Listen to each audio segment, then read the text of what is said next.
안녕하세요. 죽음에 대한 인문학적 성찰 두 번째 시간입니다. 저는 한양대학교 갈등문제연구소 연구개발센터장 김미양입니다.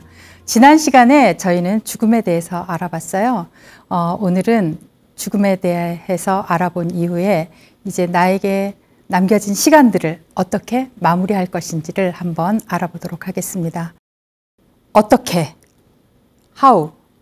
노하우를 알려달라 뭐 이런 이야기를 하는데 지난 시간에 이야기했던 것처럼 죽음에 대해서는 우리들이 노하우를 알려드리기가 쉽지가 않습니다. 왜냐하면 지난 시간에 이야기했잖아요. 죽었다가 살아 돌아온 사람은 없다.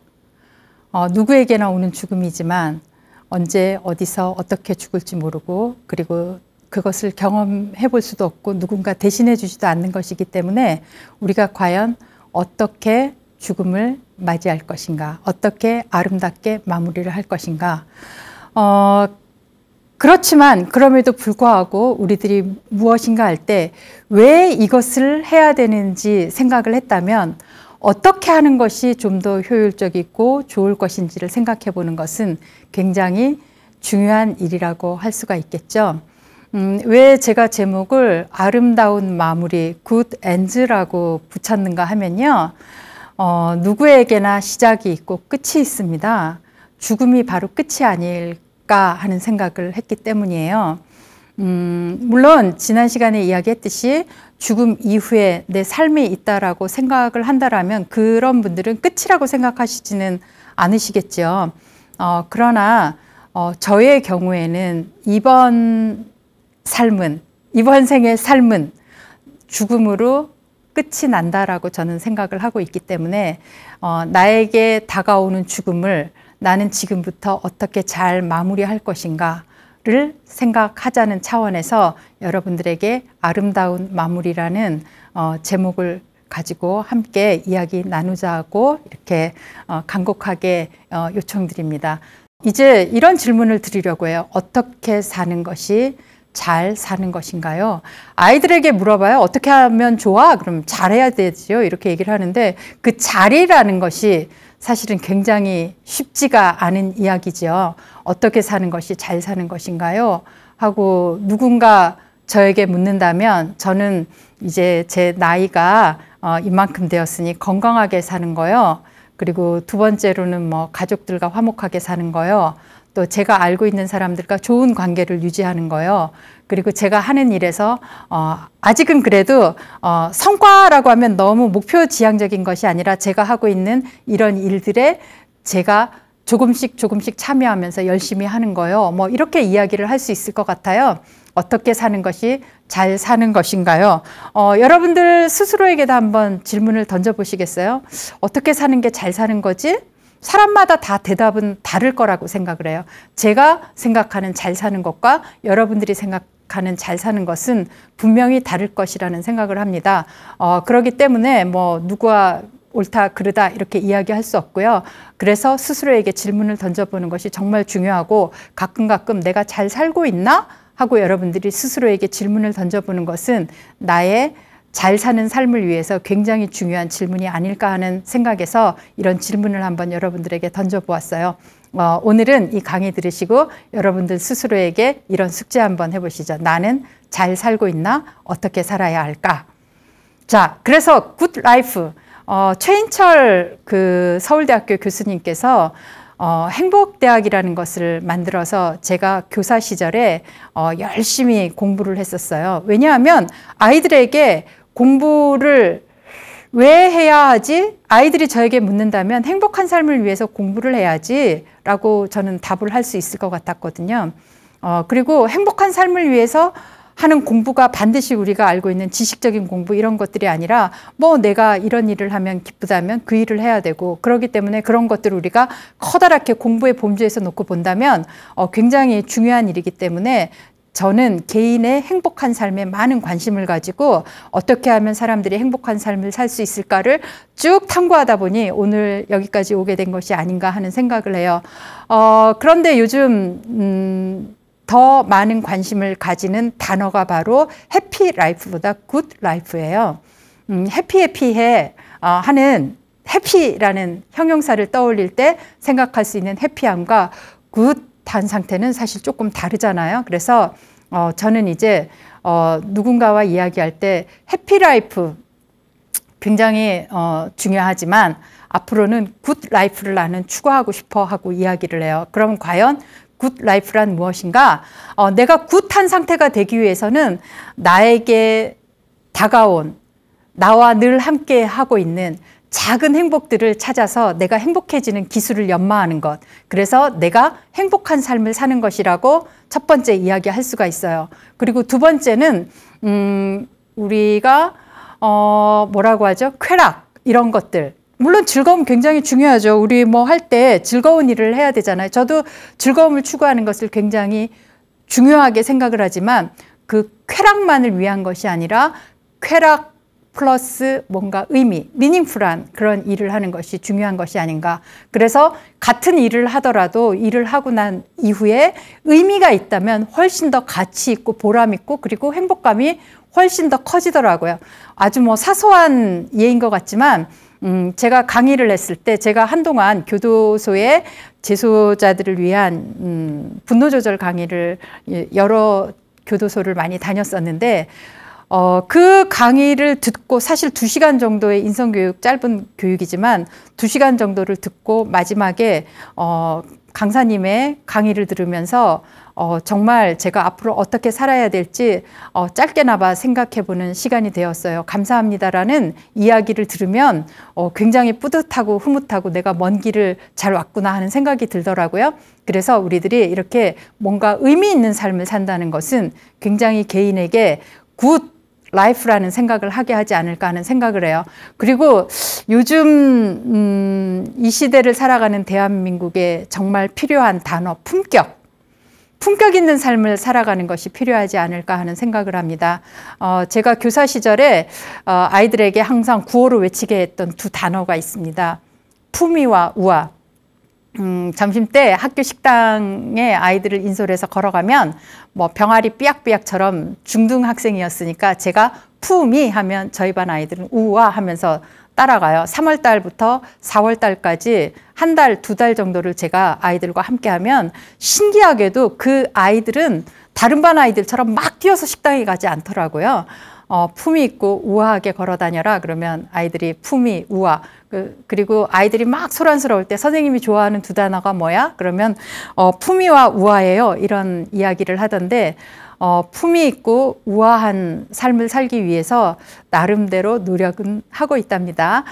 그런데 품격 있는 삶, 지금 뭐 사실 유튜브나 아니면 여러 신문지상이나 아니면 뭐 공중파나 이런 데 보면 대한민국의 품격이 점점점 좀 떨어져 가고 있지 않나? 사람들의 대화법이 왜 저러지? 이런 생각을 하게 되는데 나만 중요한 것이 아니라 타인의 행복도 중요하다는 거, 그리고 다른 사람을 대할 때 좀 더 품격 있고 그런 태도, 자세 이런 것들에 대한 품격 있는 삶에 대해서 진지하게 좀 더 우리들이 고민을 하고 품격 있는 삶이 되도록 노력을 한다면 내 삶이, 우리의 삶이 굿하다고 이야기할 수 있지 않을까. 아까 말씀드렸던 해피와 굿은 같은 형용사지만 굉장히 많은 차이가 나는 단어잖아요. 그래서 앞으로 우리가 굿 라이프를 이렇게 뭐라고 하죠? 추종을 한다면 어떨까 하는 생각에서, 그리고 이것이 연장된다면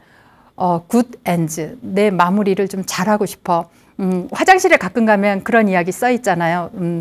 그 머물렀던 자리를 굉장히 잘 해달라는 그런 표현들이 있는데 우리들이 누군가를 그 사람이 교양이 있나 없나를 판단하는 정도가 여러 가지가 있다고 해요.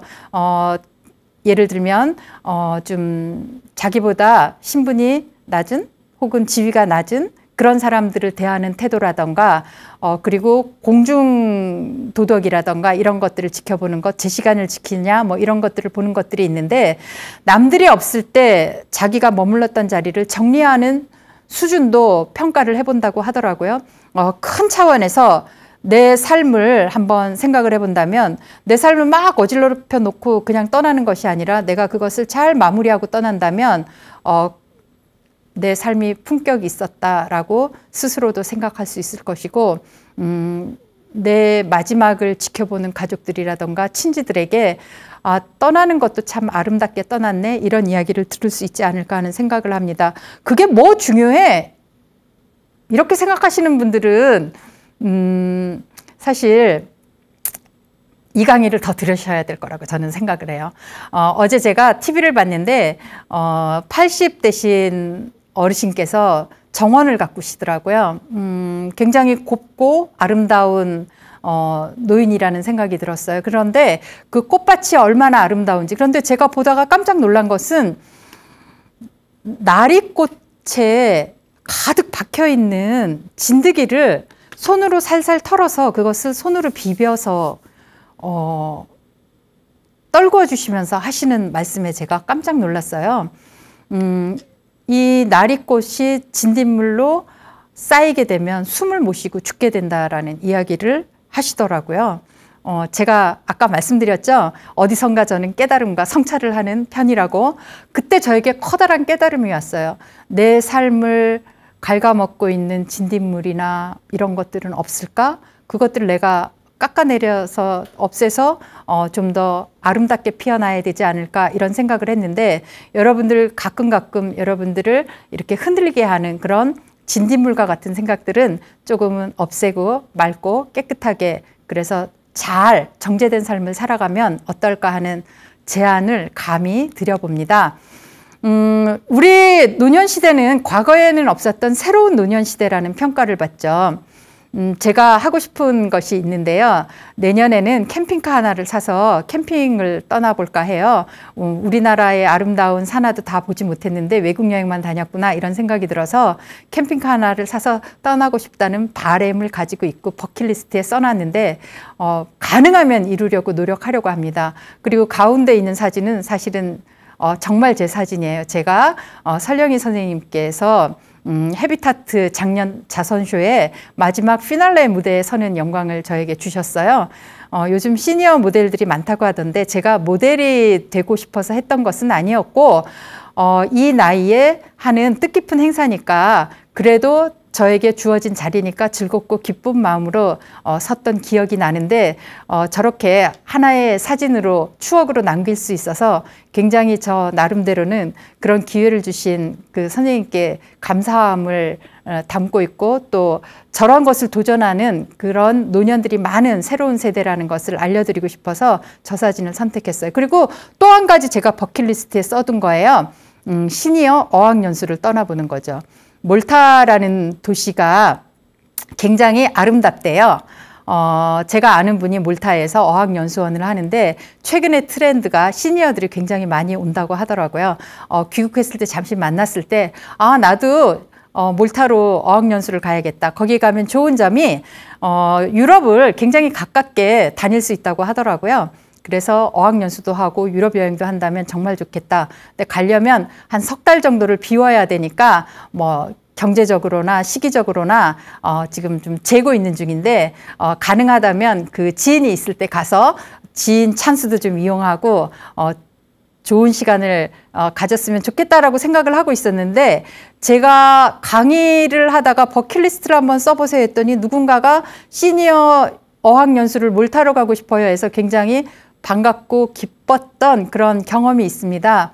아까 말씀드린 것처럼 과거에 없었던 새로운 노년시대예요.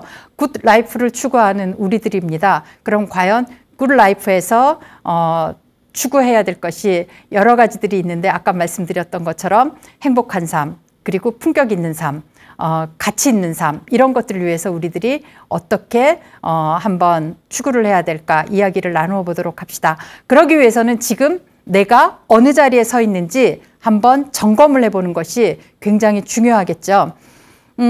아까 말씀드린 것처럼 저는 이미 60을 넘어선 나이이고, 60을 넘어섰다면 우리나라는 법적으로 만 65세 이후에 노인이 되는 거니까 아직까지는 살짝 노인은 아니라고 주장하고 싶지만 그래도 노인에 가까운 지점에 서 있는데, 생과 사의 경계를 본다면 제가 어딘지 잘 모른다라는 얘기를 했죠. 언제 죽음이 나에게 올 수 있고, 그래서 분명히 스타트 라인은 아니고 피니시 라인에 가까워 가고 있다.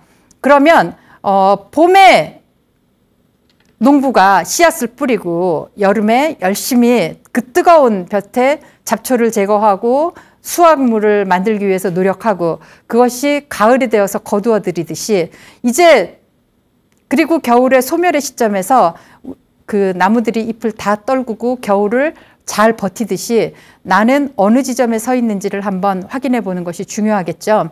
노년을 바라보고 있는 우리들이 뭐 지금 씨앗을 뿌리겠다고 무모한 도전을 하는 것, 그 다음에 노년을 바라보는 우리가 수확을 더 거두겠다고 하는 것,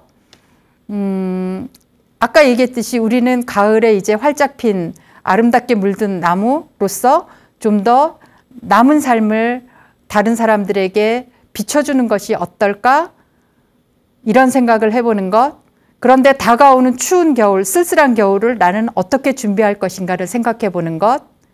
이런 것이 지금 우리들이 서 있는 지점에서 해야 될 일이 아닐까 하는 생각을 합니다. 그래서 아까 여러분들에게 드렸던 질문, 나는 잘 살고 있는가에 이어서 두 번째, 나는 어느 지점에 서 있는가를 오늘 한번 생각해 보시고 이 지점에서 나는 무엇을 해야 될 것인지를 우리가 한번 고민을 해보면 어떨까 하는 생각을 해요. 그런 차원에서 제 눈에 띄인 좋은 시가 하나 있어요. 제가 한번 읽어드릴까 합니다. 마침표 하나. 어쩌면 우리는 마침표 하나 찍기 위해 사는지 모른다.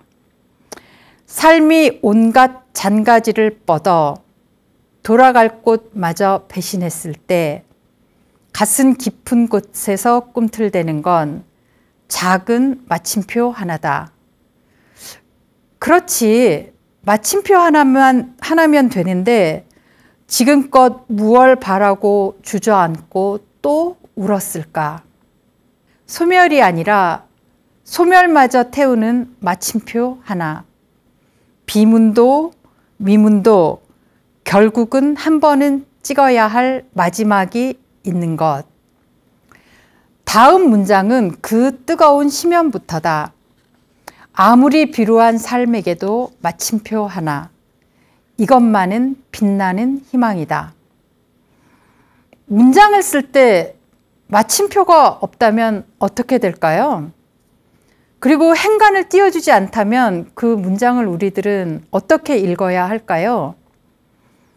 우리 삶에 찍어야 하는 마침표 하나가 결국은 나에게 희망일 수 있다는 것을 생각하면 좀 더 나의 삶이 아름답게 마무리되지 않을까요?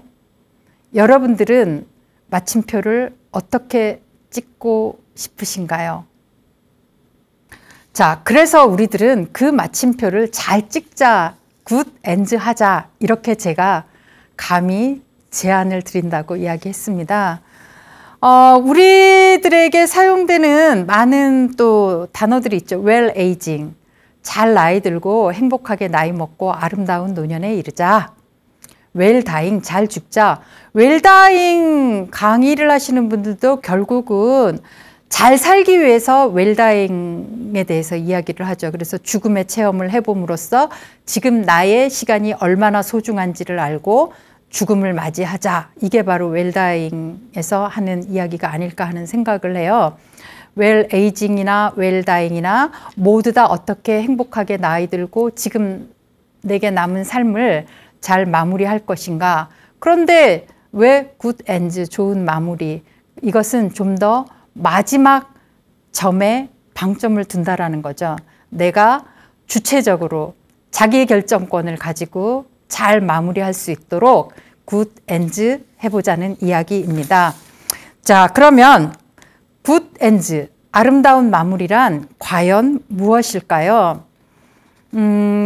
저는 아름다운 마무리란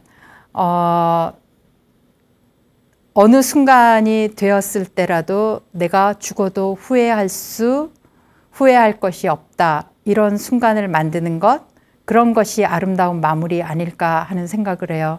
그리고 지금이라도 하고 싶은 거 없이 다 해봤어. 그리고 내가 돌아간 이후에 우리 아이들이 어머니 수고하셨습니다. 어머니의 자녀들이어서 참 행복했습니다. 그리고 제가 아는 사람들이 그 사람 참 좋은 사람이었어 하고 저를 기억해 준다면 저는 굿 엔드 했다고 이야기할 수 있지 않을까 하는 생각을 하는데, 과연 여러분들의 아름다운 마무리는 어떠할까요? 그래서 혹시라도 지금 하지 않으면 후회할 것들이 있는지, 지금이라도 하고 싶은 것들이 있으신지 한번 생각을 해보시고, 그러한 것들을 후회하시지 말고 한번 해보면 어떠세요? 후회 없는 삶을 위한 재현이라는 여러분들에게 드리는 말씀이 있는데, 죽을 때 후회하는 25가지라는 책이 있어요. 죽음을 앞둔 환자들에게 공통적으로 발견되는 것. 그런 아까 이야기했던 스티브 잡스, 어떻게 생각하면 죽음은 삶이 준 커다란 선물일지도 모른다. 굉장히 좋은 발명품이다. 이런 이야기를 했는데, 또 한편으로 생각하면 죽음이 없다는 것, 마침표를 못 찍는다면 우리들은 얼마나 숨가쁘게 달려야 할까요? 그러니 나에게 다가오는 죽음이 꼭 나쁘기만 한 것은 아니라는 거죠. 그래서 아까 이야기했던 것처럼 탈무드에서는 탄생보다 어떻게 생각하면 죽음이 축복의 순간이다, 이렇게 생각할 수도 있다는 거죠. 그래서 하루하루가 인생을 마지막 날인 것처럼 살았더라면 지금보다는 훨씬 더 좋았을 거라는 스티브 잡스의 후회를 하지 않도록, 이제는 나에게 주어진 하루가 마지막 날일 수도 있다는 생각을 하면서 더 재미나게, 즐겁게, 굿하게 살아가 보기를 감히 여러분들에게 청해 봅니다. 남은 시간이 얼마 남지 않은 환자들은 공통적으로 이런 후회를 한다고 해요. 사랑하는 사람에게 고맙다는 말을 많이 했더라면 어땠을까? 진작에 하고 싶은 일을 했더라면 어땠을까? 조금만 더 겸손했더라면 좋았겠지? 친절을 베풀 걸. 껄껄껄 한다가 죽는다잖아요. 껄껄껄 웃으면서 죽을 수 있도록 고맙다는 말 많이 하고, 하고 싶은 일 하고, 그리고 조금 더 겸손하게 친절을 베푼다면 어떨까 하는 제언을 한번 해봅니다. 삶이 21일밖에 남지 않았다면 당신은 어떻게 할까요?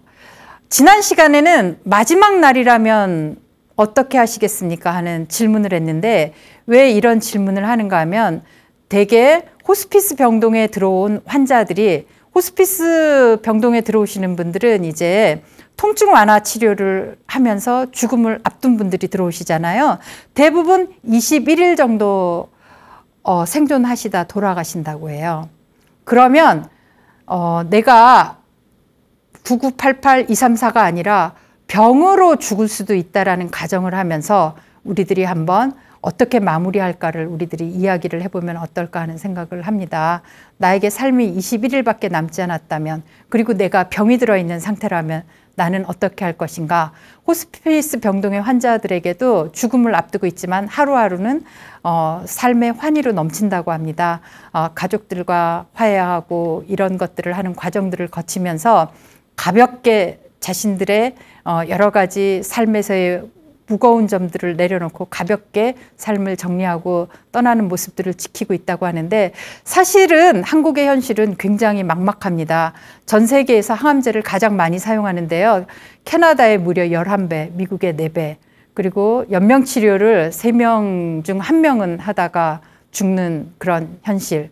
그 다음에 호스피스 병동을 이용할 수 있는 그런 이용자는 죽음 선진국이라고 불리는, 죽음 선진국 네덜란드를 의미하거든요. 7분의 1 수준. 그리고 죽을 때까지 고통받다가 죽는 환자들.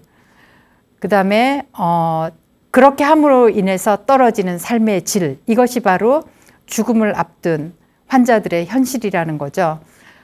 그렇기 때문에 우리가 죽음을 앞둔다면 가장 힘든 것은 무엇인지 한번 생각을 해봐야 되겠죠. 그래서 아까 말씀드렸던 데이비드 구달 박사의 경우처럼 존엄한 자신의 삶을 위해 오히려 죽음을 선택한 그런 것들에 대해서도 우리들이 이제는 사회적으로 공론화시켜서 이야기를 해봐야 되지 않을까 하는 생각을 합니다. 죽음을 앞둔 사람들이 원하는 것은 도대체 나에게 얼마나 시간이 남았는지, 그리고 삶의 의미를 한번 찾아보고 아쉬움이 남는 일들을 해결한다고 해요. 그리고 얽혀져 있던 그런 인연들을 화해로 푸는 것, 인생을 정리하는 과정이 필요하다고 죽음을 앞둔 사람들이 이야기했다고 하는데 꼭 죽음을 앞두기 전에, 왜냐하면 우리가 언제 죽을지 모른다고 했잖아요. 이분들이 원하는 것들을 우리들이 지금부터 하나하나 해나가면 어떨까요? 죽음을 앞둔 이들이 한평생 살아가면서 받은 상처를 치유받기 원하며 살아있는 이들과 화해하기를 바라는데, 이렇게 화해의 시간을 갖기를 원하는 이유는 아직까지 내가 죽고 난 이후에 살아있는 사람들이 소중하기 때문에 그들에게 아름다운 삶을 살아가도록 촉구하기 위함이라는 이야기가 가장 아름다운 화해 이야기라는 책에 나와 있어요. 화해의 시간을 갖는 것. 그래서 여러분 지금 생각나는 사람 누구이십니까? 사랑하는 사람도 있겠지만 정말 마음속에서 외면하고 싶은 사람들도 있겠죠. 그런 사람들과 나는 관계를 어떻게 잘 풀고 갈 것인가 오늘 한번 생각해 볼까요? 사랑하는 이들에게는 뭐 고마워, 사랑해, 감사합니다, 덕분에 행복했습니다, 이런 이야기를 할 수 있겠지만 마음 한구석에 앙금처럼 깊게 남아있는, 상흔처럼 남아있는 그런 분들에게는 아무 말 없이 떠난다면 그 사람은 그 상흔을 아는 채로 또 살아가야 되겠죠. 그런 분들에게 미안했어, 좀 더 일찍 이 말을 해주지 못해서 미안해, 이런 이야기를 한다면 어떨까요? 죽기 전 많은 이들은 진심으로 자기와의 좋지 않았던 관계가 있었던 가족이나 여러 사람과 화해하기를 원했다고 해요. 그런데 셀리그만이라는 그 긍정심리학의 대가이신 분이 행복을 위해서 꼭 필요한 조건들이 긍정적인 정서나 몰입, 긍정적인 관계, 의미, 성취라는 의미에서 5가지만 모아서 퍼마라는 5가지로 요약을 했는데, 여기에서도 이야기하기를 자신의 의지로 해결되지 않는 것은 긍정적인 관계라고 이야기를 했어요. 결국 누군가 내 마음속에 상흔으로 남아있는 사람은 내 삶을 행복하게 하지 못했다라고 역설적으로 이야기를 할 수도 있을 것 같아요. 그런데 이 관계라는 것이 결국 있었기 때문에 갈등의 출발점이 된 것들이죠. 그래서 우리가 아름답게 마무리하는 과정에 내게 있었던 갈등을 잘 풀고 해소하고 간다면 좀 더 가볍게 그리고 아름답게 자신의 죽음을 마무리할 수 있지 않을까, 이런 생각을 한번 해봅니다. 갈등을 관리하는 방법, 제가 갈등 관리에 관해서는 나름 전문가라고 이야기를 할 수 있는데, 오늘은 갈등 관리에 관해서 길게 이야기를 하려는 것이 아니고, 나를 힘들게 했던, 나를 고달프게 했던, 나를 굉장히 우울하게 했던, 그래서 끝내 파국을 맞아 했던 이런 갈등 관계에 있었던 것들을 어떻게 하면 정리를 하고 내가 아름답게 마무리를 할 수 있을까라는 차원에서 오늘 갈등에 대해서 살짝 이야기를 하려고 합니다. 갈등은 칡나무와 등나무가 서로 꼬이는 방향이 정반대 방향이라고 해요. 칡나무는 왼쪽으로, 등나무는 오른쪽으로 꼬이는데, 이것들이 얽히면 굉장히 복잡하게 얽혀서 풀 수 없기 때문에 그만큼 누군가와 갈등이 생기면 풀기 어렵다라는 의미에서 갈등이라는 단어가 생기지 않았나 하는 이야기를 하는데요. 그렇게 칡나무와 등나무가 얽힌 것처럼, 그래서 내가 행복하게 살아가는데 나에게 힘들게 했던, 갈등이 있었던 한 사람, 이 사람과 내가 이 갈등의 관계를 잘 정리하고 간다면, 그런데 중요한 건 이제 시간이 얼마 남지 않았잖아요. 이럴 때 어떻게 내가 이 갈등을 쌍둥 마법 같은 단어로 그런 사람들과 화해를 하고 갈 것인가. 자, 그래서 일단 장폴 사르트르의 이야기를 여러분들에게 한번 전해봅니다. 태어나서 죽는 것, B와 D 사이에 C가 있다라는 사르트르의 유명한 말이 있죠. 그래서 B와 D 사이에 C로 시작하는 여러 가지 찬스, 기회가 있다, 이런 이야기를 하는데, 이 C로 시작하는 단어는 또 제가 보니까 여러 가지들이 있어요. 찬스도 있지만 체인지도 있고 선택이 있습니다. 초이스.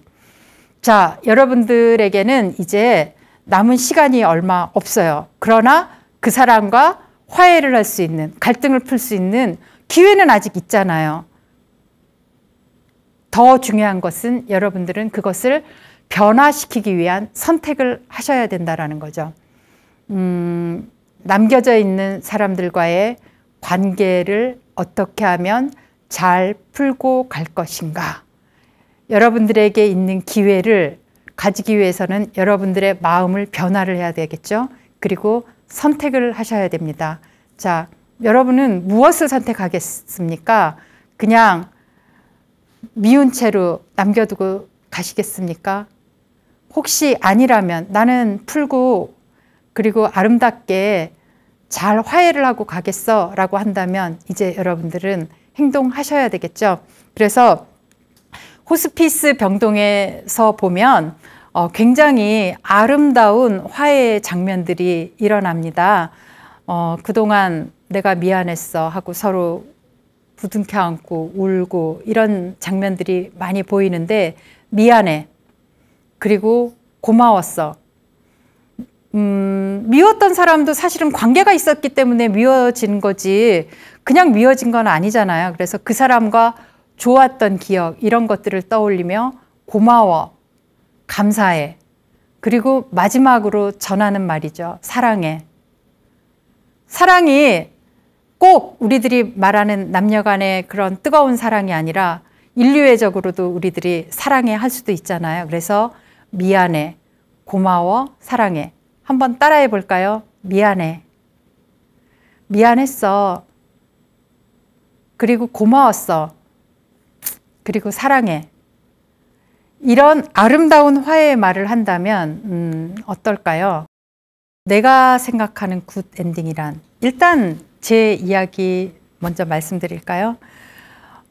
내가 생각하는 굿 엔딩. 분명히 엔딩은 스타트 라인은 아니고 이제 피니쉬에 가깝잖아요. 뭐 우리가 100m 달리기를 했다면 끝지점을 향해서 스파트를 올리면서 가겠지만 인생을 60년 그리고 앞으로 얼마가 남은지 모른 그 피니쉬 라인에서는 우리들이 생각해야 될 것들이 굉장히 많다는 생각을 합니다. 그래서 살아있는 자들과의 화해 이런 것들도 굉장히 중요하지만 그것은 이제 아까 말씀드린 것처럼 병에 걸렸을 때 일반적으로 사람들이 그런 화해하기를 원했다라는 차원에서 말씀드린 거고 내가 생각하는 굿 엔딩은 우리들이 지난 시간까지를 통틀어서 한번 정리를 해보려고 합니다. 일단 죽음을 어떤 형태의 죽음이 나에게 다가올지 모르잖아요. 그렇기 때문에 일단 내가 건강하게 내 몸을 유지하는 것 이런 것들이 굿엔딩을 위해서 굉장히 중요하다라는 생각을 하고요. 그리고 병에 걸렸을 때를 위해서 우리들은 준비해야 될 것들이 지금 있어요. 우리나라는 심장과 폐가 정지하면 죽음으로 사망으로 선고한다고 이야기를 했잖아요. 그런데 사전 연명 의료 의향서를 작성하지 않는다면 우리들은 원하지 않는 삶을 연명 치료로 지속해야 될런지도 모릅니다. 제가 어머니가 발병하시고 집에서 오랜 시간 저희 가족들이 열심히 병 간호를 도왔지만 결국은 감당하지 못하고 요양원에서 임종을 맞이하실 수밖에 없었는데 어머니께서 다행히 사전 연명 의료 의향서를 작성을 하셔서 어머니께서는 삽관을 하지 않고 돌아가셨어요. 만약에 삽관까지 했더라면 어머니께서 제게 말씀하셨다던 내가 대장암 걸렸을 때 그냥 죽을 걸 그랬나 보다 더 처참한 어머니의 시간들이 있었을 거라는 생각을 하면 참 현명하다는 생각을 했어요. 그래서 어머니가 돌아가신 이후에 집에 와서 장례식을 치르고 저희 아이들에게 이런 이야기를 제가 했었죠. 엄마가 65세 이후에는 건강검진을 받지 않으려고 해. 그리고 혹시 엄마가 갑자기 사망하게 된다면, 어떤 사고가 나게 된다면 엄마에게 뭐 이렇게 그 튜브 같은 거는 꽂지 않았으면 좋겠다라고 얘기를 했더니 저희 아이가 그런 이야기를 하더라고요. 어떻게 자식 입장에서 그걸 안 할 수가 있겠습니까? 하고 이야기를 해요.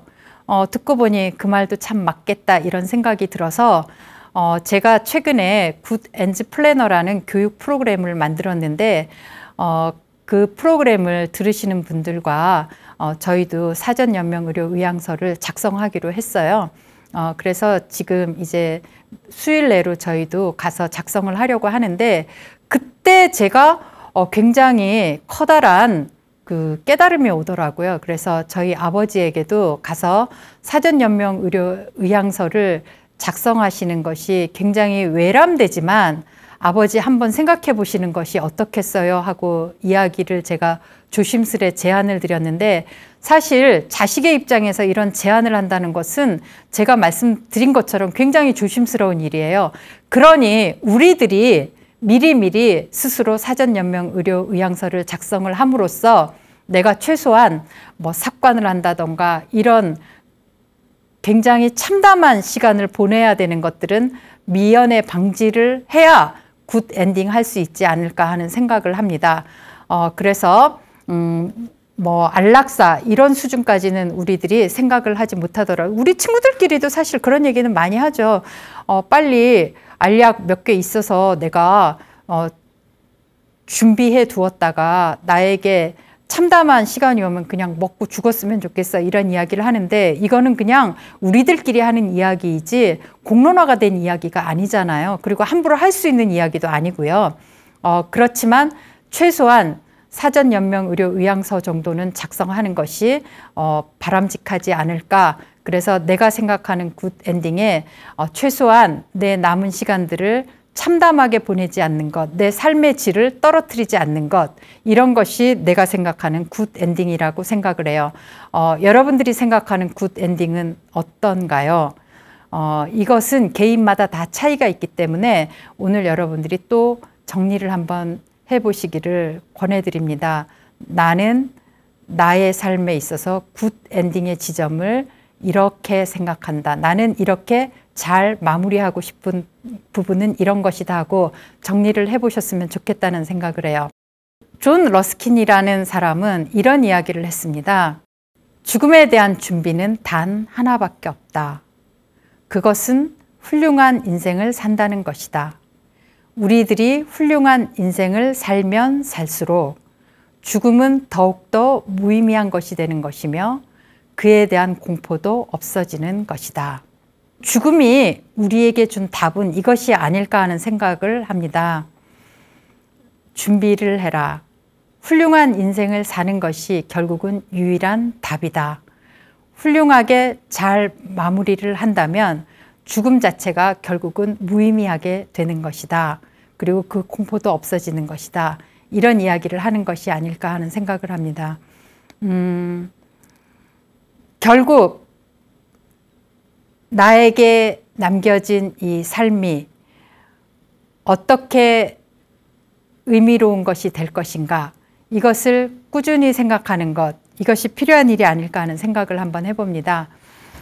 법정 스님, 제가 중학교 때 좀 문학소녀였어요. 뭐 톨스토이의 책, 테스 이런 책들을 읽으면서 제 사고가 생겨나고 제 가치가 생겨나고 한 것이 아닌가 하는 생각이 드는데 법정 스님의 무소유는 제게 주었던 굉장히 교훈이 컸죠. 어린 나이지만 사람이 많은 것을 소유할 수는 없다 이런 생각을 주셨는데 최근에 법정 스님의 책 아름다운 마무리라는 책을 보면서 또 어떻게 우리들이 잘 삶을 마무리할 것인가라는 그런 생각을 주셨기에 여러분들께 여러분들과 함께 공유하려고 합니다. 아름다운 마무리는 낡은 생각, 낡은 습관을 미련 없이 떨쳐버리고 새로운 존재로 거듭나는 것이다. 그러므로 아름다운 마무리는 끝이 아니라 새로운 시작이다.